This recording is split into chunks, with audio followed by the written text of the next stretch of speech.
May nabili nga akong bagong-bago at napakagandang kawali. Hinintay ko pa talaga mag-sale to dahil gustong-gusto ko nga sanang bilhin. Excited na pa mo ako mag-gisa dito, kaya lang ang problema, hindi pala siya pwede sa induction cooker namin. Kaya ang lagay, ipapamigay ko na lang to sa inyo. Sino kaya ang may gusto? Naksyuta? For today's ganap nga, nagising nga ako na nagsasaing na tong si Bebo. Merano piya siguro.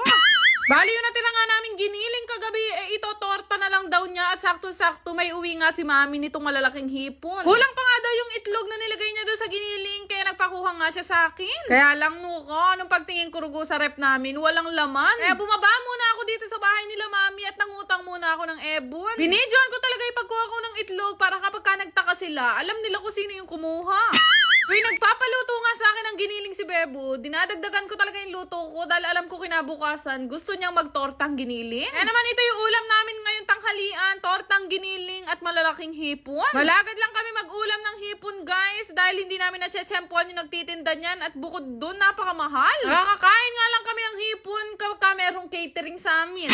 Pero alam nyo ba, isa yan sa mga favorite kong ulamin na talaga naman kahit gabundok ang kanin ko, mauubos ko talaga. Matapos nga kaming kumain, dumating naman si Angeline at Angelo mapagmahal. Timbang nga ulit itong sinanay at in fairness, pasexy siya ng pasexy. Malapit na nga kami magkatimbang, kung siya nga ay 62, ako naman ay 54. Ginagabihan nga, hindi na namin alam kung anong kakainin namin dinner. Kaya naman nagpasama na lang to sa akin si Bebo sa bisita at kami nga ay manginain na lang dun. Malapit lang naman yung bisita dito, abutin lang naman ang 5 minutes yung biyahe namin. Kami kasi nagtitinda ng tuhog-tuhog doon dahil ang balak ko yun na lang din ang ulamin. Hindi ko alam kung ako lang, pero inuulam ko talaga ang mga fishball. Nagkataon lang ngayon na walang tinda si ate at dito na nga lang kami napadpad sa chichawan. Yung iba nga hindi chichaw ang tawag nila dito, parang mas kilala to bilang proben. Actually guys, hindi ako masyadong familiar dito sa proben na to dahil nagka-calorie deficit ako. Ala ko. Wow! Huwag na rin kayo magtaka kung bakit napakataas ng uric acid nitong si Bebo dahil napakahilig niya sa mga laman loob. Talaga namang matinding pamimigil na ang ginagawa ko dyan dahil bukas niyan namamagana na may rayuma. Naksuta? Ako naman sobrang hilig ko talaga sa mangga kaya kahit anong mango shake ino-order ko. Hindi ito sponsor ng Machi Mango pero kudos sa inyo. Kayo ang pinaka-favorite kong mango shake. Woo! Saan kasi kami mapunta kapag kami nadadaan ng kaming Machi Mango? Nagpapababa nga ako kay Bebo. Nadodoblihan ko pa talaga yung mga toppings niyan kagaya nga ng pearl, graham at mangga. After nga noon, bumalik naman kami dito sa Chichawan at umorder pa nga itong si Bebo. Ay, talagang bukas kanya, nene, mila ka ringalti ngayon.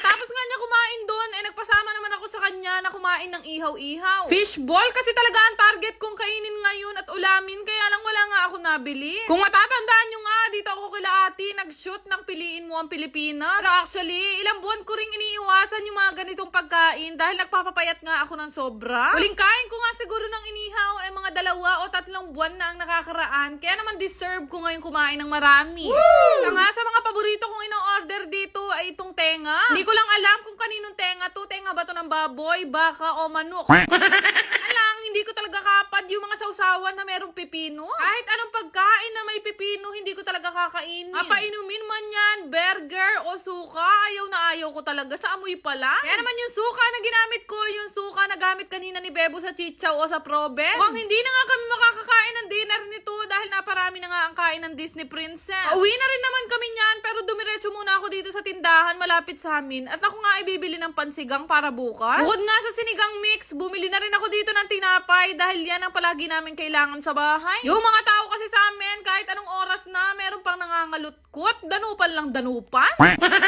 Sayang nga, hindi ko nalista yung mga kailangan pa namin sa bahay, pero bumili na nga ako nitong 2 suka. Babalik na lang ako dito bukas, walking distance lang naman to sa bahay namin. Kaya rin nga naming mamayad, bumalik na kami sa sasakyan at kami nga umuwi na ng bahay. Matik na yan, kapag ka madilim, hindi nyo na talaga makikita tong si Bebo. Abay, kahit yung camera na gamit namin, walang ma-detect. Naksyuta. Abay, alas 8 na nga ng gabi, may nagdi-deliver pa pala. Kaya naman pinakuha ko na sa kanya itong bagong dating kong parcel. Pagpasok naman namin, nakita ko nga si Lily na sobrang bigat na. Naksyuta, balang grade 4 na timban. Ito nga si Lily ay isa sa mga anak namin na pinag-aral talaga namin sa private school. Pagbalik ko nga dito sa bahay, inayos ko na agad yung mga pinamili namin. namin. Tapos binuksan ko na nga itong lagayan namin ng suka. Ito kasi sa amin, mapagsuka kami. Itlog lang, suka ang ginagawa namin sa usawan. Kaya lang, at bala mo, mas lampa ako sa suka. Kaya ginayak ko na yung damit kong panligo. Ito kasi sa loob ng bahay namin, malamig naman gawa nga na naka-centralized aircon kami. Kaya naman mas pinipili talaga naming maligo sa gabi para refreshing. Kung ako maligo, inayos ko muna itong malaking plastic dahil kami nga ay magpapalaundry na naman bukas. Ewan ko, at nang kalakas namin magdamit, hindi naman kami umaalis araw-araw. At sa dami namin pinapalaundry araw-araw, mukhang sa amin na talaga sila yayaman, naksyuta. Marami rin kasi kami nakatira dito sa bahay. Si Dichi, si Apple, si Shaira Vlog, si Badjay at ako. Kaya sobrang bilis talaga maipon nito mga labahin namin. Pero syempre, iniwalay ko dyan yung mga underwear, panty at bra. Minuko, makarine naman kung pati yun isasama ko. Kung na nga nagkukusot ng mga yan, mahirap na. Baka makakita rugo sila ng latik. Maayos ko na nga lahat ng ipalolaundry namin. Binuksan ko naman mo itong bagong dating kong kawali. Sobrang excited ako dyan kasi nabili ko lang yan ng 179 pesos nung nakasale nga nung 9.9. Ay, pinagmamalaki ko pa yan kay Bebo at proud na proud ako sa kanya dahil first time ko daw bumili ng matinong parcel. Shoot gewa na akong bolang. Sikat nga itong kawali na to sa TikTok kaya pati ako nabudol dahil napakamura. 179 lang, non-stick na yan. Pinaka-problema ko lang, hindi ko rugo itong magagamit dahil hindi pala pwede sa induction. O ano mong gagawin ko dito? Ay Diyos ko, diyang kapilan, menggay. Kaya rin nga noon, naisipan ko na rin maligo dahil lumalagitik na ako. Ligo ko nga, abay para akong bagong panganak dahil napreskuhan talaga ako ng bongga. Hindi nga kami kakain ng dinner niyan, kaya naman nag-skincare na ako at ready na akong matulog. Totoo lang, marami nakakapansin na bakit lagi daw lumalangis yung buhok ko. Ay nuka, mukha lang ako makuto guys, pero hindi totoo yun. Kayo naman. Tuwing gabi kasi naglalagay talaga ako ng hair serum para nga kumapal yung buhok ko. Pagkatapos naman nun, abay kahit matutulog, kailangan fresh tayo at napakabango. Gamit nga itong Prisha ng Mr. Essence. Fruity na flora lang amoy niyan at sinishake ko siya bago gamitin. Sa akin nga, hindi natagal niyan 3 to 5 hours at talaga naman napakabango nito. Grabe, isang taon mahigit ko na palang gamit yung pabango na to, kaya subukan nyo na rin. Tingnan nyo, paubos na naman yung akin. Rinuan, hinahanap ko si Bebo. Diyos ko, mamanganin na naman. Nabalo dito kay Bebo at ginawa niya rugong hobby ang pagkain ng kanin. Naksyuta.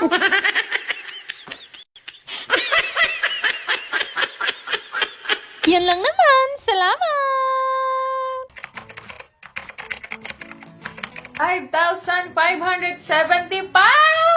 Galing! Jit na magaling talaga itong bagong nilalaro ko. Ito nga yung PH Mine. Madali lang mag-register dito. Gamitin nyo lang yung link na ilalagay ko sa comment section. Marami nga kayong laro na pwede nyo pagpilian dito. May mga slots game at meron pang mga color game at napakarami pang iba. Kadalasan ko nga nilalaro dito itong Super 8. Pinipindot-pindot ko lang siya guys na ganyan at hindi ko na rin namamalayan na nananalo na pala ako ng malaki. Pero syempre ito yung libangan ko lamang at ginagawa ko lang o nilalaro ko lang kapag wala akong mapaglibangan. Kagaya nga nito, nananalo ako ng maliit tapos biglang puputok ng 1,000.